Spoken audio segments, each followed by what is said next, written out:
Ankita celebrates her birthday on Sunday, 6 March 2004. भैया 6 मार्च 2004 को अपना बर्थडे उसने सेलिब्रेट किया। उस दिन क्या था? संडे था।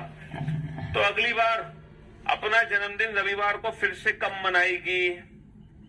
अच्छा एक बात बताओ, अगर आप सोच रहे हैं लीप ईयर को रिपीट होने में लगते हैं 28 साल और 2004 और 28 2032 और 2032 ऑप्शन ही नहीं है, या तो कुछ डिफरेंट ऑप्शन है।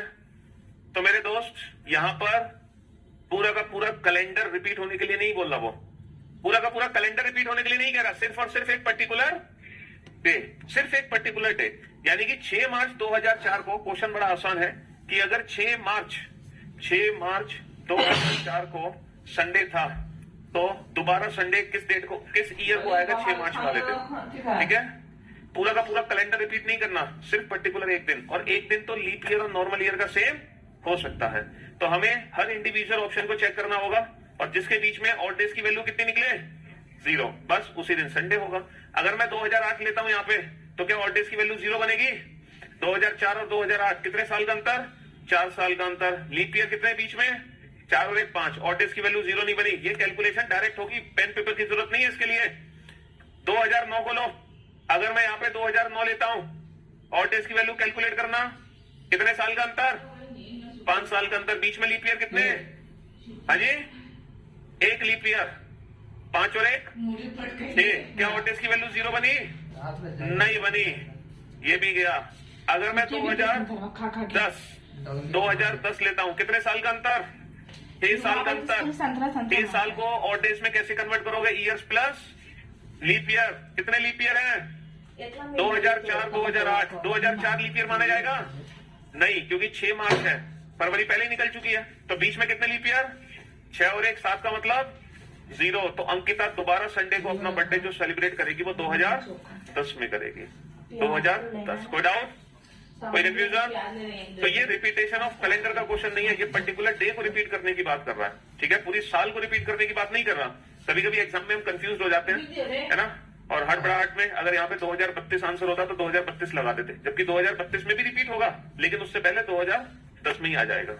2032 का तो पूरा कैलेंडर सेम होगा 2004 से। पहले फर्स्ट प्रेफरेंस दीजिए ना, पहली बार कब रिपीट हो रहा? पहली बार। ठीक है, चलिए next. Kapil is 365 days older than Krishna. Kapil Krishna से 365 दिन बड़ा है। वाइल सुदेश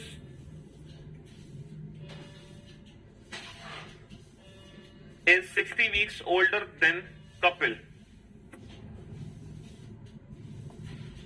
जबकि सुदेश कपिल से 60 सप्ताह बड़ा है। If Sudesh was born on Sunday, यदि सुदेश का जन्म रविवार को हुआ तब कृष्णा का जन्म कौन से दिन हुआ होगा? जी,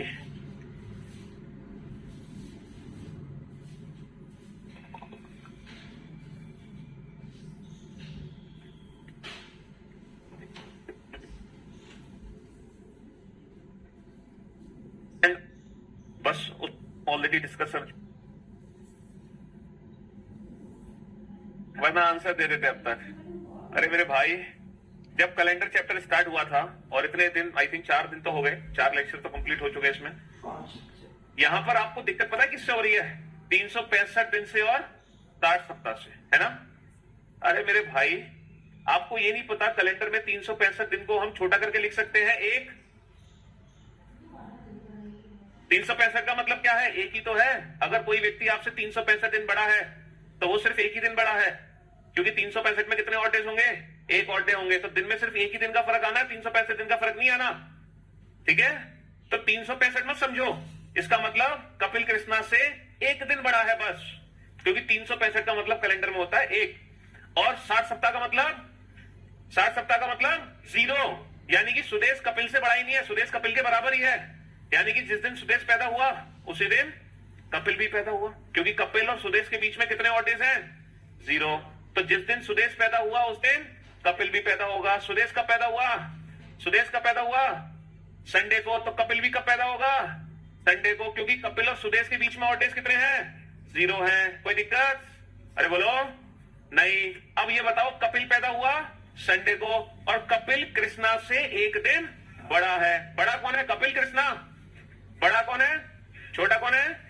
तो कैलेंडर में हम बड़े से जा रहे हैं छोटे पर, और जब बड़े से छोटे पर जाते हैं तो कैलेंडर में आगे जाते हैं पीछे। पीछे। बहुत बढ़िया। एक की डेट ऑफ बर्थ है 1990, एक डेट ऑफ बर्थ है 1980, एक 1980 और एक 1990। ठीक है, ये दो डेट ऑफ बर्थ है। इनमें से बड़ा कौन है? 80 वाला, 90 वाला? 80 वाला। तो जब बड़े से छोटे व्यक्ति पर जाते हैं कैलेंडर में तो आगे जाते हैं पीछे। जब बड़े से छोटे पर जाएंगे तो फ्यूचर की भी जाएंगे ना, फ्यूचर। ठीक है, तो जब बड़े से छोटे पे जा रहे हैं तो कैलेंडर में हम जा रहे हैं आगे, पीछे नहीं जा रहे भाई। कपिल बड़ा है, कृष्णा छोटा है। बड़े से छोटे पे जा रहे हैं तो कैलेंडर में हम जा रहे हैं आगे, और आगे जाने पर निकाले गए ऑड डेज को क्या करते हैं? प्लस। तो संडे में क्या करना है? +1, यानी कि मंडे। अरे कपिल संडे को पैदा हुआ, उसके अगले दिन कृष्णा पैदा हुआ मंडे को, तो जो संडे को पैदा हुआ वही तो एक दिन बड़ा होगा और मंडे वाला एक दिन छोटा होगा। तो कृष्णा कब पैदा होगा? मंडे को। था किसी का आंसर? हाँ जी, तो अरे नहीं, बहुत आसान है कहना तुक्का। जब आदमी है ना, यही सक्सेसफुल, जब आदमी सक्सेस हासिल कर लेता है, सिलेक्शन ले लेता है जॉब में, बस कहने वाले यही कहते रहते हैं तुक्का किस्मत, है ना। ये तुक्का और किस्मत कुछ नहीं होती, समझ में आई? नहीं तो एक एग्जाम में जाना और ठीक है, जिसकी पूजा करके जानी है उसकी पूजा करके चले जाना, जिसका आशीर्वाद लेना उसका लेके चले जाना और तुक्के लगाना, फिर देखना कितने ठीक होते हैं? और चलिए नेक्स्ट।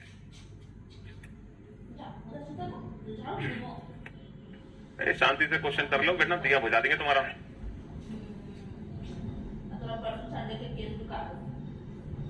अब इन दोनों की कॉमन डेट्स हो के बाद 21 से पहले, इसका मतलब बहुत आसान सा क्वेश्चन है। दिया को याद है कि उसके भाई का जन्मदिन 17 फरवरी के बाद, लेकिन 21 से पहले। 17 के बाद 21 से पहले, इसका मतलब 18, 19, 20। जबकि उसके भाई को याद है कि उसका जन्मदिन 19 के बाद लेकिन 24 से पहले। 19 के बाद यानी कि 20, 21, 22, 24 से पहले 20, 21, 22, 23। तो जो फाइनल आंसर होता है वो इन दोनों की कॉमन डेट्स होगी। ठीक है, इन दोनों की कॉमन कौन सी डेट है? 20। तो आंसर आ जाएगा 20 फरवरी। ये बड़ा आसान सा क्वेश्चन है। दो स्टेटमेंट है तो दोनों का कॉमन रिजल्ट होगा। ठीक है, जो दोनों में कॉमन डेट होगी। नेक्स्ट, ये है इमेजिनरी कैलेंडर। अब यहां से कुछ हम ऐसे क्वेश्चन करेंगे जो इमेजिनरी कैलेंडर पे बेस्ड होंगे, मतलब काल्पनिक कैलेंडर। क्योंकि हमारे कैलेंडर में एक दिन 24 घंटे का ही होता है। ये एक ऐसा कैलेंडर है जिस कैलेंडर में एक दिन 24 के बजाय 30 घंटे का है।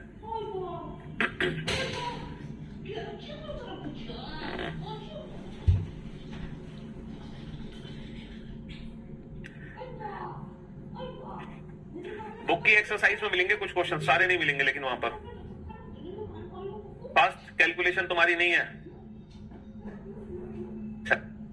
और सप्ताह 7 की बजाय 12 दिनों का हो, आंसर क्या आएगा? वो हर चीज की आपको सिर्फ क्वेश्चन की लैंग्वेज समझ आ जाए, मतलब क्वेश्चन एग्जैक्टली कहना क्या चाह रहा है, सॉल्व कैसे करना है, आंसर क्या आएगा वो बात अलग है। आपको सिर्फ क्वेश्चन की लैंग्वेज समझनी है कि एग्जैक्टली क्वेश्चन हमसे कहना क्या चाह रहा है। ठीक है, तो किस किस को क्वेश्चन की लैंग्वेज समझ आ गई? अगर कोई दिन 24 की बजाय 30 घंटे का हो और सप्ताह 7 की बजाय 12 दिनों का हो, ठीक है, लेकिन एक वर्ष में अभी भी समान घंटे हैं, इसका मतलब यह है कि जो पुराना हमारा कैलेंडर है उस कैलेंडर में, हमारा जो कैलेंडर है उसमें कितने घंटे होते हैं? 365 दिन 24 घंटे, है ना। ये हमारे कैलेंडर में होते हैं घंटे। ठीक है, अब ये कह रहे हैं कि जो काल्पनिक कैलेंडर है उसमें भी उतने ही घंटे हैं, काल्पनिक कैलेंडर में भी उतने ही घंटे हैं, यानी कि 365 गुणा 24। ये एक वर्ष में टोटल घंटे हैं। और ये किस वर्ष में है टोटल घंटे? जो हमारा काल्पनिक कैलेंडर है उसके ये टोटल घंटे हैं 365 गुणा 24। ठीक है, अब जो नया कैलेंडर बना है काल्पनिक कैलेंडर, उसके एक वीक में टोटल कितने घंटे हैं? क्या आप मुझे बता सकते हो? एक वीक में टोटल कितने घंटे हैं? एक वीक 7 के बजाय कितने दिन का है? 12 दिनों का है। और एक दिन में 24 घंटे नहीं है, कितने घंटे हैं? 30 घंटे हैं। एक दिन में कितने घंटे हैं? 30। तो एक वीक में एक वीक में टोटल इतने आवर्स हैं और एक साल में टोटल इतने आवर्स हैं, तो क्या बता सकते हो टोटल वीक्स की वैल्यू कितनी होगी? कुछ करना ही नहीं है, टोटल आवर्स में जो एक वीक में आवर्स है उसका भाग कर दो तो टोटल वीक्स की वैल्यू निकल आएगी। भाई एक सप्ताह में इतने घंटे हैं और ये टोटल घंटे हैं, तो कुल कितने सप्ताह बन गए? कुल घंटे में एक सप्ताह में बने घंटे से डिवाइड कर दो, यही तो हुई कैलकुलेशन। बस अब ये छोटी सी कैलकुलेशन है, 12 दूनी 24 और 2 से 30 कट गया, 15 बार 365 बटा 15, 365 बटा 15 24.3, 365 बटा 15 24.3। पढ़ाओ। अच्छा एक चीज और की, ऐसा नहीं कि अगर आप में से कुछ बच्चों ने प्रीवियस लेक्चर कैलेंडर के नहीं देखे या एक आध क्लास मिस हो गई थी तो आप नहीं सोच रहे हो सर हम तो समझ नहीं, ये कॉमन सेंस के क्वेश्चन है, ठीक है। इसमें ऐसा नहीं कि कोई फॉर्मूला आपको भूल गए थे वो अप्लाई करना था, तो कोई फॉर्मूला नहीं है, ये कॉमन सेंस वाला क्वेश्चन है, ठीक है। सिर्फ अपना थोड़ा सा दिमाग यूज करना है, अपना थोड़ा कॉमन सेंस लॉजिक लगाना है और आप आंसर दे सकोगे इसका। चलिए नेक्स्ट। और मैं चाहता हूं कि इस क्वेश्चन का आंसर हर बच्चे का निकलना चाहिए। दिन का है ट्यूसडे, वेडनेसडे में नया दिन है,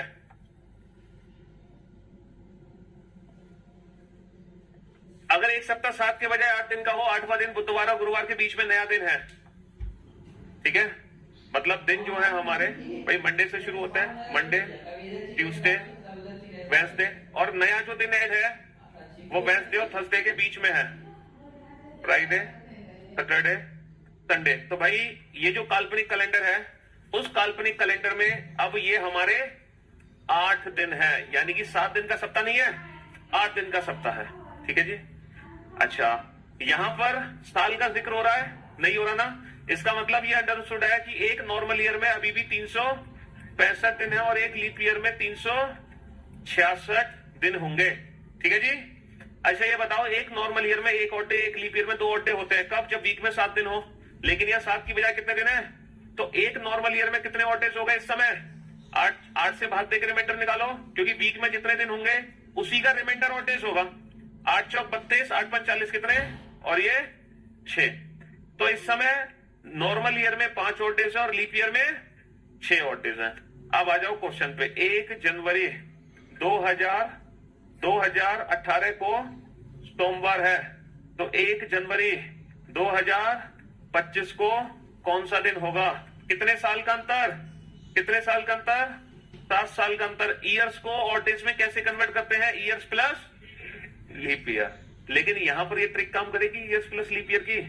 नहीं करेगी। ईयर्स प्लस लीप ईयर तब करते हैं जब एक साल में एक ऑड डे हो और एक लीप ईयर में 2, लेकिन यहां पर ऐसा नहीं है। तो यहां पर हमारा बेसिक कंसेप्ट काम आएगा, और बेसिक कंसेप्ट क्या है कि इन ईयर्स को लीप ईयर और नॉर्मल ईयर में तोड़ लो।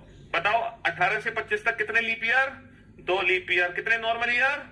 5 नॉर्मल ईयर। भाई 7 - 2 कितने नॉर्मल ईयर बचे? अब आप टोटल ऑड डेज कैलकुलेट कर सकते हो। कैसे कैलकुलेट कर सकते हो? एक लीप ईयर में कितने? 2 में कितने होंगे? 2 गुणा 6। एक नॉर्मल ईयर में कितने? 5 में कितने होंगे? 5 गुणा 5। तो 25 और 12 और 37 का मतलब, छोटा करो इसको, किससे भाग देके छोटा करोगे? किससे भाग देके? 8 से। 8 चौक 32, कितना बचा? फाइनली 5 ऑड डेज आ गए। प्लस और माइनस, अब मंडे प्लस 5 करना है। Monday plus 1 Tuesday, Tuesday plus 1 Wednesday, Wednesday plus 1 new day. पहले प्लस 1 प्लस 1 प्लस 1, अब न्यू डे प्लस 1 थर्सडे, और थर्सडे प्लस 1। तो मंडे प्लस 5 करोगे तो क्या आएगा? फ्राइडे।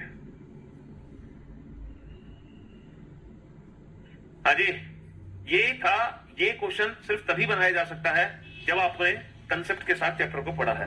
अगर आपने ट्रिक्स याद की हैं, रटा है, तो ये क्वेश्चन कभी बन ही नहीं सकता, क्योंकि हमारे कंसेप्ट क्लियर है कि ऑड डेज ही निकालने हैं फाइनली। ऑड डेज कैसे निकालने हैं, ये बेसिक कंसेप्ट होता है कि भाई टोटल जितने साल है उसमें लीप ईयर और नॉर्मल ईयर ब्रेक कर दो, और हमें पता है एक नॉर्मल ईयर में 5 ऑड डेज है और एक लीप ईयर में 6 ऑड डेज है। डाउट? हाँ जी बोलो। लीप ईयर 2 कैसे हुए? 2018 और 2025, इन दोनों में छोटा वर्ष कौन सा है? 18। क्या 2018 लीप ईयर है? नहीं है। इसके बाद आएगा 2019, क्या वो लीप ईयर है? नहीं है। फिर आएगा 2020, क्या वो लीप ईयर है? यस, अब हर 4 साल बाद लीप ईयर आएगा, 20 के बाद सीधा लीप ईयर आएगा 24, 24 के बाद बाहर, ठीक है। तो इसीलिए सिर्फ 2 लीप ईयर है, 20 और 24। नेक्स्ट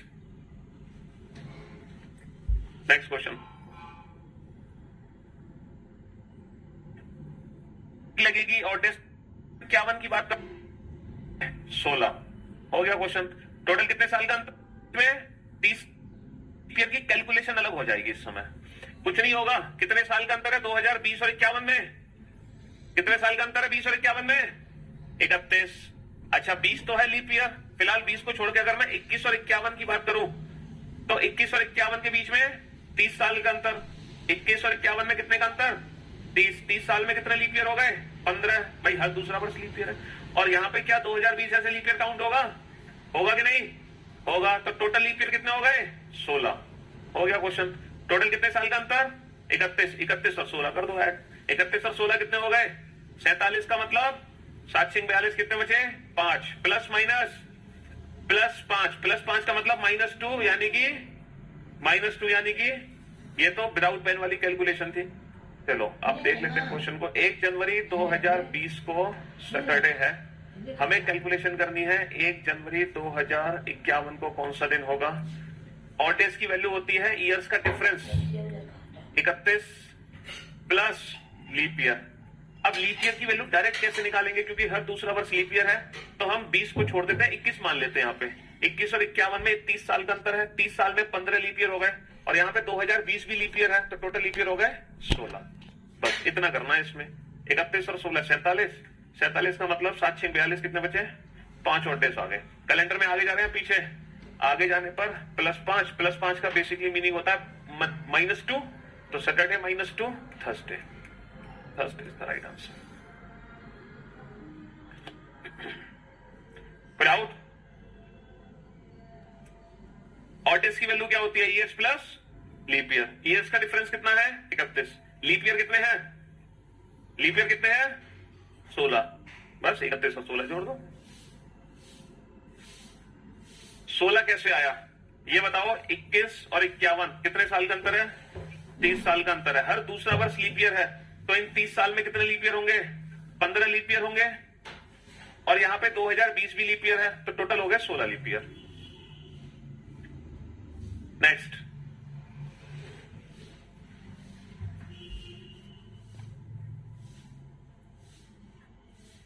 यहां पर जो ऑर्डर, बस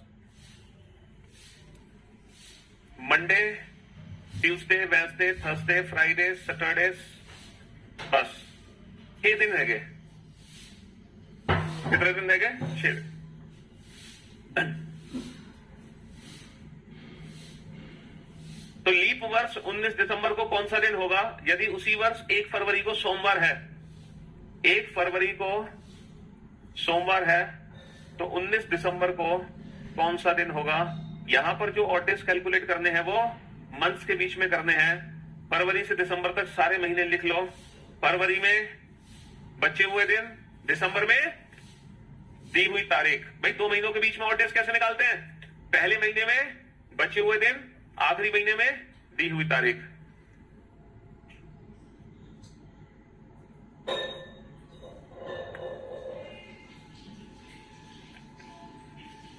पहले महीने में बचे हुए दिन, आखिरी महीने में दी हुई तारीख। फरवरी में कितने दिन बचे हैं? 28। 29 तारीख की फरवरी है, लीप ईयर है, 28 दिन बचे हैं। 29 - 1 28 दिन बचे हैं फरवरी में।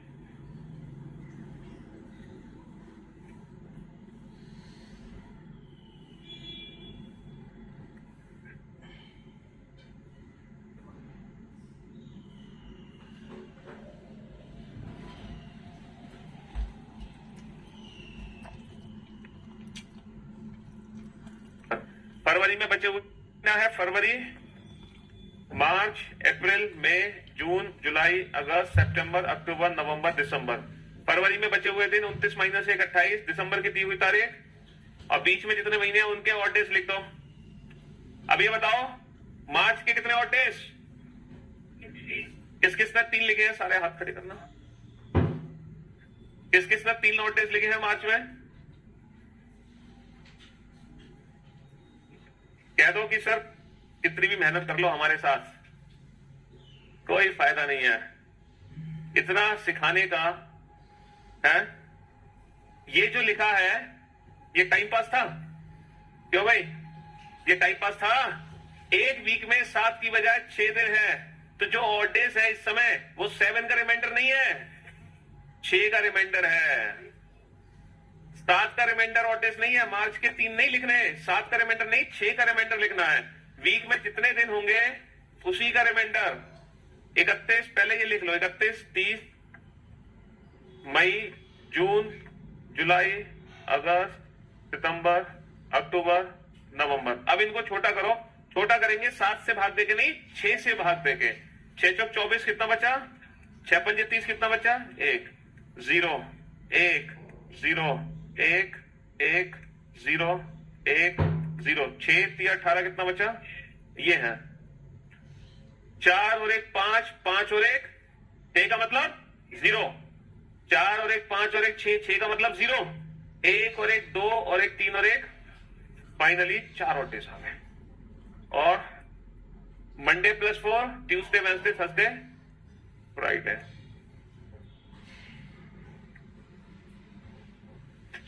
ठीक है, तो यहां पर यही ध्यान देना था कि मंथ के बीच में ऑड डेज पूछे थे, लेकिन वो रिमाइंडर ऑफ 7 नहीं, रिमाइंडर ऑफ 6 होगा। वो एक इत्तेफाक था। अगर ऐसा आंसर आया तो सिर्फ इत्तेफाक। हाँ जी, चलिए नेक्स्ट।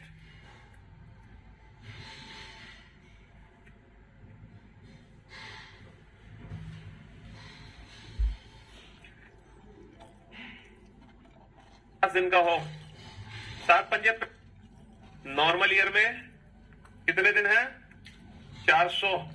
और लीप ईयर में कितने दिन है, 450।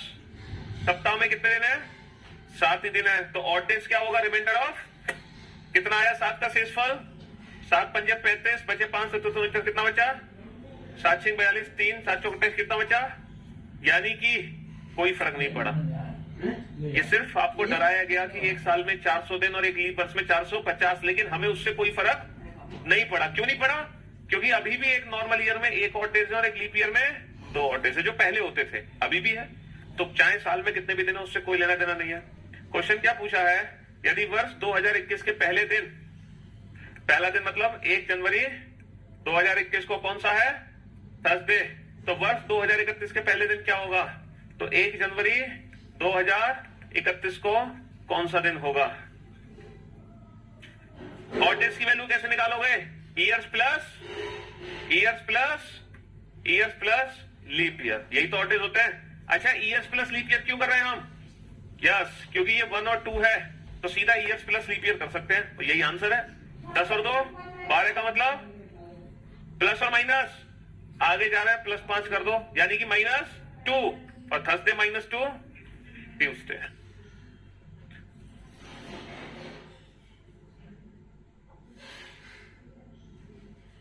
डाउट,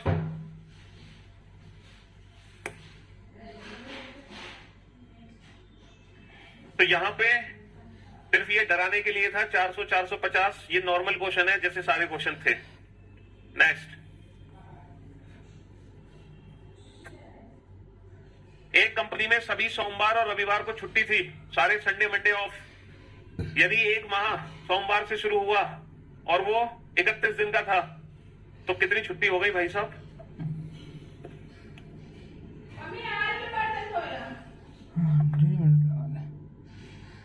इकतीस तारीख का महीना है, 31 दिन है महीने में। 31 दिन के महीने में कितने दिन 5 बार आते हैं, कितने दिन 5 बार आते हैं, पहले 3 दिन 5 बार आते हैं। 31 तारीख के महीने में पहला दिन क्या है, पहला दिन मंडे, दूसरा ट्यूसडे, तीसरा। तो इस महीने में मंडे ट्यूसडे वेंसडे ही ऐसे हैं जो 5 हैं, मंडे ट्यूसडे वेंसडे ही 5 है, बाकी सब कितने हैं, 4। तो इस महीने में सभी मंडे और संडे की छुट्टी है। तो मंडे कितने हैं इस महीने में, लेकिन संडे कितने इस महीने में, संडे 5 नहीं होंगे, क्योंकि मंडे ट्यूसडे वेंसडे ये 3 दिन है 5, बाकी सारे दिन कितनी बार आएंगे, तो 5 और 4 8 नहीं, 9 आंसर आएगा।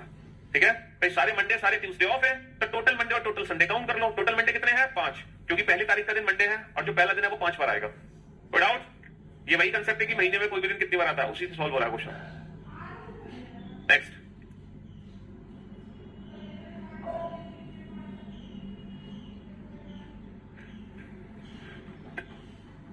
अनिल एक जगह पर शुक्रवार को पहुंचा, ओके, फ्राइडे पहुंचा वो। क्या पता चला उसको? उसको पता चला कि वो 3 दिन पहले आ गया। तो 3 दिन पहले आ गया, पहुंचना कब था ओरिजिनल में? ओरिजिनल में पहुंचना कब था? 3 दिन बाद, यानी कि एक्चुअल में मंडे को पहुंचना था, और वो पहुंच गया फ्राइडे को।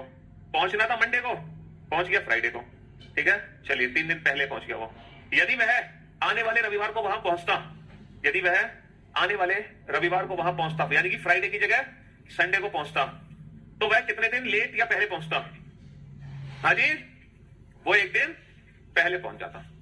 ठीक है भाई, संडे को भी पहुंचा तो भी 1 दिन पहले पहुंच गया ना, पहुंचना था मंडे को। हाँ बताओ, बहन के 25 से कहां जा रहा है? हाँ हाँ, नहीं, Anil reached a place on Friday. ठीक है, he came to know that he was 3 days earlier than the scheduled day, यानी scheduled day क्या हो गया? मंडे हो गया। ठीक है जी। if he had reached there on the following Sunday, अगर वो फ्राइडे की जगह, फ्राइडे से कंपैरिजन होगा, फ्राइडे का फॉलोइंग संडे क्या होगा? हाँ बस फ्राइडे के 2 दिन बाद, यानी कि इस संडे को पहुंच गया वो, फ्राइडे के जो 2 दिन बाद था। ठीक है, चलिए नेक्स्ट।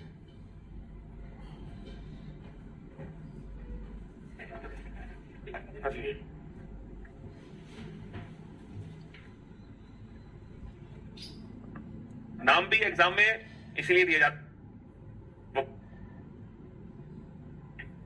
27 जुलाई, अनुषी को याद है कि चित्रा का जन्मदिन 10 जुलाई के बाद, परंतु 17 से पहले था। 10 के बाद 17 से पहले, यानी कि 11 से 16 के, परंतु विशाखा को याद है कि चित्रा का जन्मदिन 15 के बाद 27 से पहले, यानी कि 16 से 26। दोनों की कॉमन डेट क्या है? 16 जुलाई। 27 जुलाई से, यदि 10 जुलाई को वीरवार था भाई, 10 तारीख का क्या है? थर्सडे। तो हमसे पूछा है 16 को क्या होगा? भाई बर्थडे कब है? 16 तारीख को। जो दोनों की कॉमन डेट होगी उसी दिन तो बर्थडे होगा। कॉमन क्या है? 16। 16 को बर्थडे है, 10 का दिया है थर्सडे, 16 को क्या होगा? प्लस 6 का मतलब -1, प्लस 6 का मतलब -1। ठीक है जी, बेस्ट है। Put out. नेक्स्ट, हाँ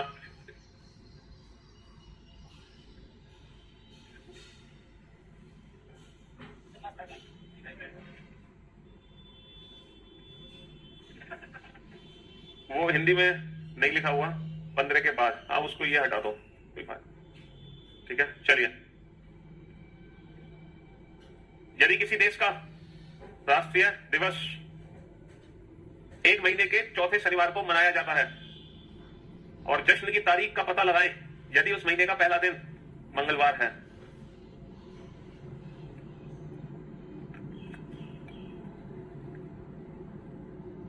यस, पहला दिन मंगल है, तो जश्न की तारीख क्या है? सेलिब्रेट कब हो रहा है? 4th Saturday. सेलिब्रेट कब हो रहा है? 4th। तो पहला सैटरडे कब आया ये तो पता लगाओ, फिर चौथा सैटरडे भी पता चल जाएगा। भाई 1 तारीख को मंगलवार है, 2 को बुधवार होगा, 3 को गुरुवार होगा, 4 को शुक्रवार होगा, 5 को, तो उस महीने में जो पहला सैटरडे होगा वो 5 तारीख को होगा, और जो सेलिब्रेट हो रहा है वो 4th सैटरडे, चौथे सैटरडे को हो रहा है। तो अगर 5 तारीख को शनिवार है तो चौथा सैटरडे कब आएगा? भाई दूसरा सैटरडे कब आएगा? 12 तारीख को, हर 7 दिन बाद आएगा ना।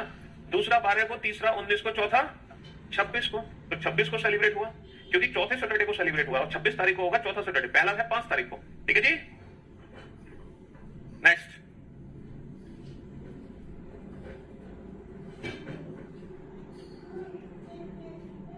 $1895 में एक लीप वर्ष, ये लीप हटा दो यहां से, 1895 वर्ष में एक्स वर्ष के समान कैलेंडर है।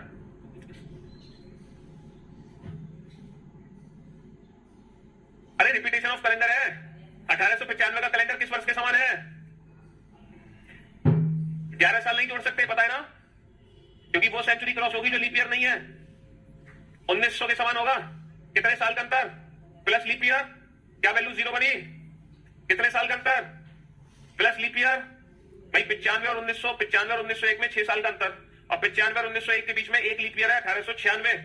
बस 6 और 1 7 का मतलब, तो जो कैलेंडर 1895 का था वही सेम कैलेंडर 1901 का। यहां पर वो वाली ट्रिक काम नहीं करेगी, 6 11 वाली। क्योंकि हम वो सेंचुरी क्रॉस कर रहे हैं जो लीप ईयर नहीं है। नेक्स्ट, ये क्वेश्चन है खतरनाक वाला, इसको तो समझ लो, बस उतनी ही कृपा कर दो मेरे ऊपर। मन में पढ़ो, मन में। जैसी फीलिंग्स यहां डालोगे ना क्वेश्चन पढ़ के समझने की, वैसे ही एग्जाम में होगी। और एग्जाम में तो बोल पाओगे नहीं, तो वहां फिर अगर आप घर पे तैयारी करते हैं क्वेश्चन को बोल बोल के पढ़ने की, और एग्जाम में आपको बोलने को मिलेगा नहीं, तो आप डिप्रेशन में आ जाओगे, एक प्रेशर में आ जाओगे अलग तरीके के। तो जो एग्जाम में प्रैक्टिस बनेगी है वही घर पे प्रैक्टिस करनी है, क्वेश्चन को मन में पढ़ना है। क्या बोलूं?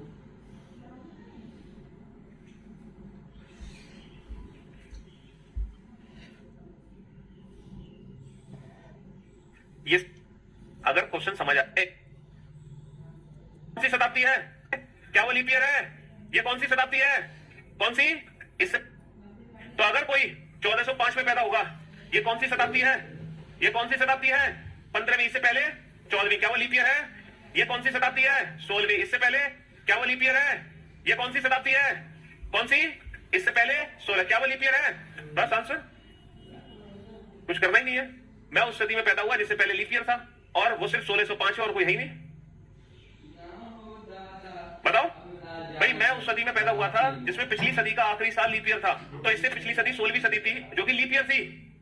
ठीक है, मेरा जन्म सदी के पहले लीप वर्ष के बाद हुआ, तो पहला लीप वर्ष कौन सा था, 1604। 1604 के बाद हुआ पैदा, यानी कि 1605 में। लेकिन वो पढ़ने की जरूरत ही नहीं थी, पहली लाइन ने ही आंसर दे दिया, सिर्फ और सिर्फ इस लाइन ने आंसर दे दिया। मेरा जन्म का वर्ष क्या है, पहली 2 लाइन से ही आंसर आ गया हमारा 1605। कोई डाउट? अजय समझ आ गया क्वेश्चन? हाँ, तो इसमें कोई फॉर्मूला, कोई ट्रिक कुछ नहीं लगना था। ये क्या लिखा हुआ है, एडी, एडी, और ये आपने सुना होगा कैलेंडर में एडी और बीसी, इसका मतलब पता है, बिफोर सेंचुरी,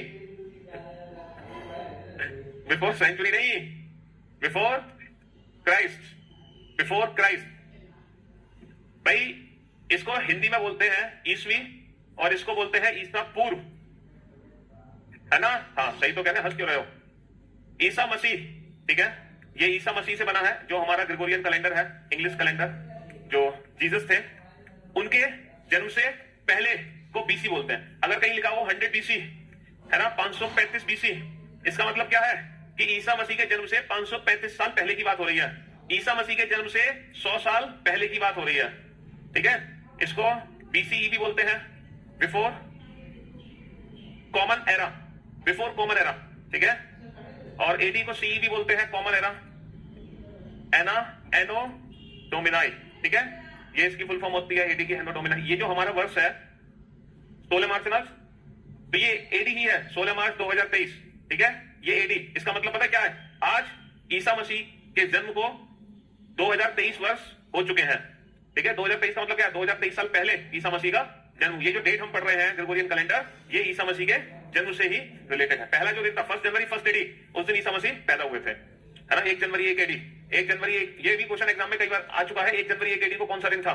तो 1 जनवरी 1 एडी का मतलब है, एक मतलब साल का पहला दिन, मतलब जिस दिन से हमारा कैलेंडर शुरू हुआ। तो उस दिन क्या था, मंडे था, तो 1 जनवरी 1 एडी को मंडे था। ठीक है, चलिए कैसे, किसको, रिमाइंडर से निकाल लो, 1 जनवरी 1 एडी को रिमाइंडर से निकाल लो स्टैंडर्ड मेथड से। यहां से लीप ईयर काउंट करने, ऑड डेज काउंट करने शुरू करो। जनवरी का कितना लिखोगे, 1, साल, साल 0, क्योंकि इससे 1 कम लिखते हैं ना, तो 1 और डे आ गया, यानी कि पहला दिन, दैट इज मंडे। चलिए नेक्स्ट, 5 क्वेश्चन हो रहा है, फटाफट से कर लो। ये भी एक बढ़िया क्वेश्चन है, बस समझने की जगह इसको समझ लिया, क्वेश्चन सॉल्व। वर्ष 1900 XY की पहली जनवरी, 1 जनवरी 1900 समथिंग कोई है एक वर्ष, और वर्ष 1900 PQ की पहली जनवरी, 1 जनवरी 1900 PQ, एक ही दिन है दोनों का, यानी कि दोनों के बीच में ऑड डेज की वैल्यू 0।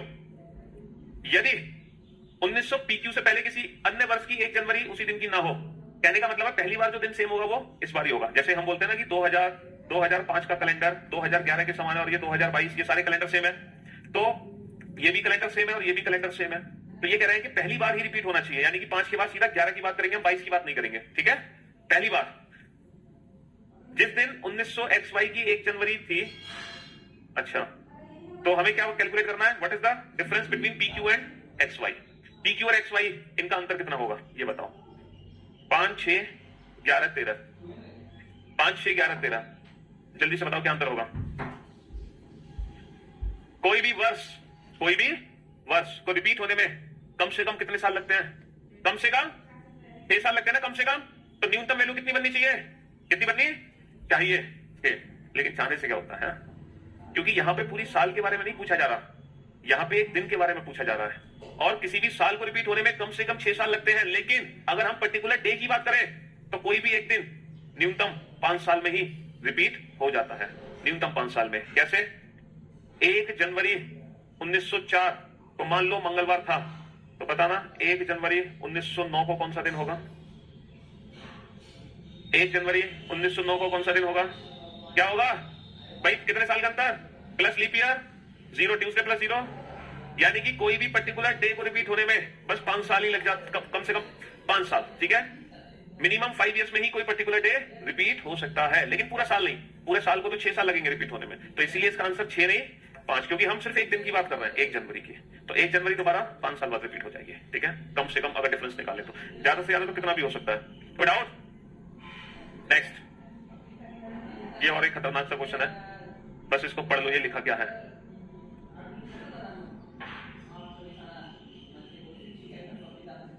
आइए, पढ़ने की आदत डालनी पड़ेगी। आपको पता है ना, सीजीएल मेंस में 7 क्वेश्चन है जो कि स्टेटमेंट से रिलेटेड है, 30 में से, और चारों सेट में 7 क्वेश्चन है। इस बार जो सीजीएल मेंस का पेपर बना है, जो सेट बनाए गए हैं, उनकी एक खास बात है, सारे एक जैसे हैं। सेम जो 30 क्वेश्चन पहले सेट में है, सेम वही 30 क्वेश्चन दूसरे सेट में है, सेम। बस फर्क सिर्फ इतना है, डिजिट चेंज कर दी, अल्फाबेट चेंज कर दिया, लॉजिक वही, अप्रोच वही, कंसेप्ट वही। कोडिंग डिकोडिंग का, नंबर कोडिंग का एक क्वेश्चन आया है, और वही क्वेश्चन चारों सेट में है, जिसमें क्या करना है, उनके अपोजिट अल्फाबेट की प्लेस की वैल्यू को ऐड करो, और ऐड करके टोटल नंबर ऑफ लेटर्स की वैल्यू ऐड कर दो। और यही सेम क्वेश्चन चारों सेट में, एक जैसा क्वेश्चन, इसी सेम लॉजिक पे।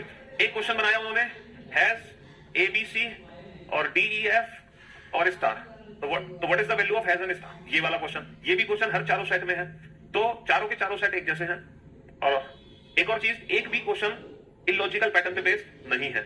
और उन्होंने साफ साफ लिखा है, जैसे हमने वो पढ़ा था ना कोडिंग डिकोडिंग चैप्टर, तो उसमें कुछ इलॉजिकल टाइप क्वेश्चन हमने कराए थे, तो उन्होंने साफ उस लॉजिक पे लिख दिया कि ऐसा लॉजिक हमें सोचना ही नहीं है इस तरीके से। ऐसी नंबर वाले क्वेश्चन में जो एनालॉजी के क्वेश्चन होते हैं, तो कभी कभी क्वेश्चन में हम लॉजिक क्या बना देते हैं एनालॉजी में, अगर इलॉजिकल पैटर्न से हम देखते हैं तो हम 7 और 2 को ऐड करके 9, 8 और 2, तो यहां पर भी उन्होंने साफ साफ मना किया हुआ है कि हमें इसको 72 को 72 ही कंसीडर करना है, 72 कंसीडर। तो जो भी है, पेपर एकदम लॉजिकल बना था। ठीक है, कोई भी लॉजिकल क्वेश्चन नहीं, सारे क्वेश्चन सही थे। तो 7 क्वेश्चन उन्होंने स्टेटमेंट वाले दिए। इन स्टेटमेंट्स में जो भी एनालिटिकल रीजनिंग के क्वेश्चन है वो सारे, और डेटा सफिशिएंसी का एक क्वेश्चन है जो कि सीटिंग अरेंजमेंट से रिलेटेड था। लेकिन क्वेश्चन इतने आसान थे जिसकी कोई हद नहीं, बस पेशेंस क्वेश्चन को पढ़ने का। 3-3, 4-4, 5-5 लाइन के क्वेश्चन थे, समझ लो, बस क्वेश्चन पढ़ना है और कुछ नहीं करना। क्वेश्चन पढ़ा नहीं, आंसर आया नहीं, क्वेश्चन बहुत आसान थे, तो इसलिए पेशेंस चाहिए थोड़ा सा क्वेश्चन को पढ़ने का। ठीक है, हाँ जी, मंडे तो ऐसे आंसर दे रहे, ऐसे क्वेश्चन भी समझ लिया, सॉल्व भी कर लिया है। यहाँ तो बात हो रही है सिर्फ क्वेश्चन को पढ़ने की, पढ़ पाए नहीं, तुमने तो आंसर भी दे दिया। चलिए, आइए हम दिनांक को DD mm YYY प्रारूप में व्यक्त करते हैं, जहां DD महीने, ये तो पता ही है। चलो, यदि 20वीं शताब्दी में सभी 8 अंक एक के साथ अंतिम संभावित तिथि रविवार है,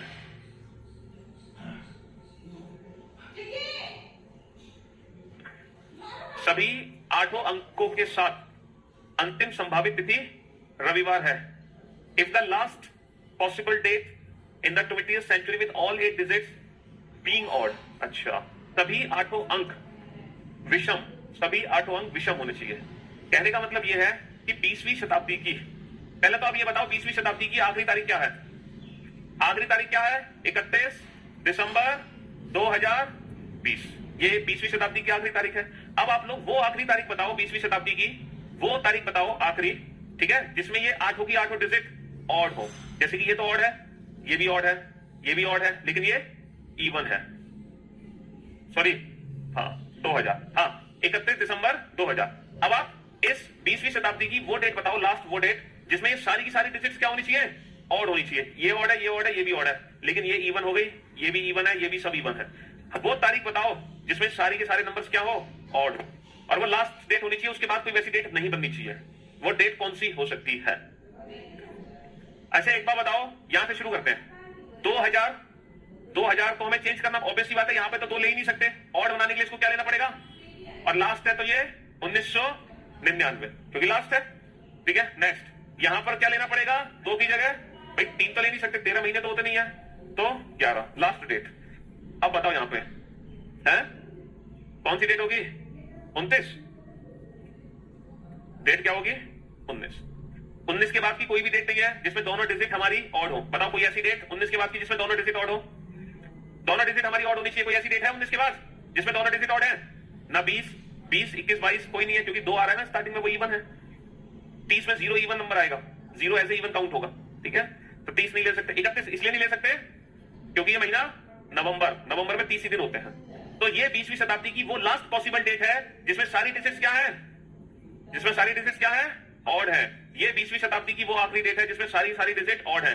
अब क्या है 21वीं शताब्दी, तो सप्ताह का कौन सा दिन 21वीं शताब्दी की सभी 8 अंकों वाली, पहली तक सभी 8 अंकों वाली कौन सी हो, हिंदी में थोड़ा सा यहाँ पे बीइंग इवन, सभी 8 अंक स्तंभ वाली पहली तारीख। तो भाई पहली तारीख है, ये 0 ले लिया, 1 तो ले नहीं सकते, 2 ले लिया। अच्छा ये 0 ले लिया, 1 तो ले नहीं सकते, 2 ले लिया। और 21वीं शताब्दी है 2001 से शुरू हो गई, तो 1 नहीं ले सकते, लेकिन यहाँ पे 2002। तो ये क्वेश्चन बन गया सीधा सीधा कि 19 नवंबर 1999 को क्या है, 19 नवंबर 1999 को क्या है, कौन सा दिन दे रखा है, संडे। तो हमसे पूछा है 2 फरवरी 2002 को कौन सा दिन होगा। बेसिकली रेफरेंस कैलेंडर का क्वेश्चन है जो काफी घुमा फिरा के पूछा गया। क्वेश्चन सिर्फ इतना है कि 19 नवंबर 1999 को अगर रविवार है तो 2 फरवरी 2002 को कौन सा दिन होगा। ठीक है, अब तो कैलकुलेट कर ही सकते हैं। नेक्स्ट, यदि किसी वर्ष, अजय इसको 19 क्वेश्चन है, अजय ये तो बनाई नहीं है, तुम देख ही गलत रहे हो। डेट तो बनी है 19 नवंबर 1999, 1 से लेकर 31 तक, 1 से लेकर 31 तक वो तारीख बताओ, आखिरी तारीख जिसकी दोनों अंक ऑड हो। 1 से लेकर 31 तक वो आखिरी तारीख जिसमें दोनों अंक ऑड हो, बताओ कौन सी तारीख है, वो नंबर बताओ जिसमें दोनों अंक ऑड है। 31 और इससे पहले 19, महीने की वो तारीख बताओ जिसमें दोनों अंक ऑड हैं। लास्ट की बाद की तारीख बतानी है। 17 के बाद तो 19 ही आ गया, 19 के बाद 31 आ गया, तो लास्ट 2 पॉसिबल डेट्स क्या है, 31 और 19। अब महीना लो, वो महीना लो जिसके दोनों अंक क्या हो, ऑड हो, जिसके दोनों अंक, और लेकिन वो आखिरी महीना होना चाहिए साल का, उसके बाद कोई और ऐसा महीना नहीं आना चाहिए। बताओ कौन सा है, 11, 12 तो नहीं ले सकते ना, 12 नहीं ले सकते क्योंकि 2 इवन हो गया, और 31 के साथ 11 को जोड़ नहीं सकते क्योंकि 11 होता है नवंबर में 31 तारीख हो ही नहीं सकती, समझे, इसीलिए 19 11। ठीक है, अब वो वर्ष बताओ जिसके चारों अंक ऑड हो, चारों अंक ऑड हो, तो बताओ कौन सा वर्ष बनेगा वो, 1999। 2000वीं शताब्दी की बात कर रहे हैं। 2000वीं शताब्दी का मतलब है जो 1901 से शुरू है 2000 पे खत्म है, और वो आखिरी का वर्ष चाहिए। इन दोनों इन 100 साल में वो आखिरी का वर्ष ढूंढो जिसकी चारों डिजिट ऑड हो, और वो वर्ष यही निकल के आएगा। ठीक है, सोचना आराम से घर पे इसके बारे में। यदि किसी वर्ष, 3 क्वेश्चन और हैं, शांति से इनको कर लो, फिर कल से नया चैप्टर शुरू करेंगे और वो कल ही बताएंगे। हाँ, यदि किसी वर्ष के अक्टूबर के महीने में ठीक 4 सोमवार हैं और 4 शुक्रवार हैं, कोई वर्ष है अक्टूबर में 4 मंडे हैं और 4 ही फ्राइडे हैं, ठीक है जी, तो उस वर्ष के 20 नवंबर को सप्ताह का कौन सा दिन होगा। अब आप बताओ 20 नवंबर को कौन सा दिन होगा, 20 नवंबर को कौन सा दिन होगा। देखो 20 नवंबर और 20 अक्टूबर के बीच में ऑड डेज कैलकुलेट कर लो। 20 नवंबर और 20 अक्टूबर के बीच में कितने ऑड डेज होंगे। अक्टूबर में 1 अक्टूबर का दिन पता करो, 1 अक्टूबर, हाँ अक्टूबर में कितने दिन बचे, 31 माइनस 1। नवंबर में दी हुई तारीख 30 और 20 50 का मतलब 1, इनके बीच में एक और डेज है। अब आप ध्यान से सुनना मेरी बात, अगर 20 नवंबर को संडे है, अगर 20 नवंबर को संडे है तो 1 अक्टूबर का दिन क्या होगा, संडे माइनस 1। अगर 1 अक्टूबर को मंडे है, सॉरी अगर 20 नवंबर को मंडे है तो 1 अक्टूबर को संडे, अगर ट्यूसडे है तो मंडे, और अगर वेडनेसडे है तो ट्यूसडे। अब आप मुझे एक बात बताओ, अगर 1 अक्टूबर को सैटरडे है, अक्टूबर 31 का दिन, 31 तारीख के महीने में पहले 3 दिन 5 बार आएंगे।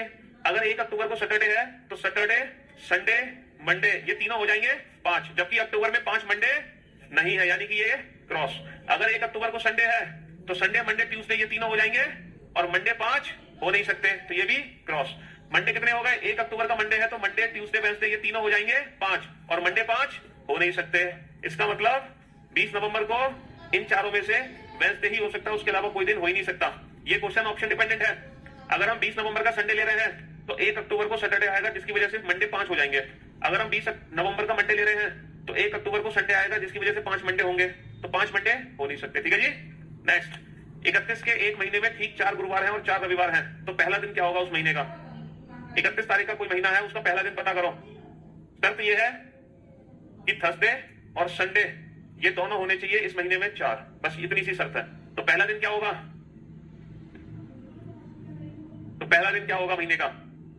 ये भी क्वेश्चन ऑप्शन डिपेंडेंट है। अगर पहला दिन मंडे है, अगर पहला दिन मंडे है तो दूसरा, तीसरा, तो मंडे, ट्यूसडे, वेंसडे ही इस महीने में 5 होंगे। ये तो 5 नहीं है, तो भाई यही आंसर है। अगर पहला दिन मंडे है तो मंडे, ट्यूसडे, वेंसडे ही 5 होंगे बस। अच्छा, अगर वेंसडे है पहला दिन तो वेंसडे, थर्सडे, फ्राइडे 5, जबकि फ्राइडे, थर्सडे 5 हो नहीं सकता। अगर पहला दिन फ्राइडे है तो फ्राइडे, सैटरडे, संडे 5, संडे 5 हो नहीं सकते। अगर पहला दिन सैटरडे है तो सैटरडे, संडे, मंडे 5, तो संडे 5 हो नहीं सकते। ठीक है जी, ऑप्शन डिपेंडेंट था। ये वाला क्वेश्चन बड़ा प्यारा क्वेश्चन है, इसको और सॉल्व कर दो बस। बहुत अच्छा क्वेश्चन है ये। इन अ ईयर एन, वर्ष एन में, वर्ष एन में वर्ष का 320वां दिन, कोई एक वर्ष है एन, उसका 320वां दिन, 320वां दिन क्या है? गुरुवार है। तो वर्ष n+1 यानी कि इसका अगला साल का 206वां दिन भी गुरुवार है। तो वर्ष n-1 यानी कि इससे ठीक पहले का 168वां दिन क्या होगा? चलो मैं ही समझा देता हूं, आप घर पे समझना इस क्वेश्चन को। मुझे एक बात बताओ, एक कोई पर्टिकुलर ईयर है, ठीक है, जिसका 320वां दिन थर्सडे है, उसके अगली साल का 206वां दिन भी थर्सडे। ऐसा कब पॉसिबल है? जब बीच में और डेज की वैल्यू 0 आ जाए, जब बीच में और डेज की वैल्यू 0 आ जाए। ये पहला वर्ष है, ये अगला वर्ष है, तो इसके पूरे कितने दिन कंसीडर कर रहे हैं? 206 का मतलब कितने और डेज? 7 से भाग करके रिमाइंडर निकालो, 7 दूनी 14 बचे 6, 7 6 42, कितने बच गए?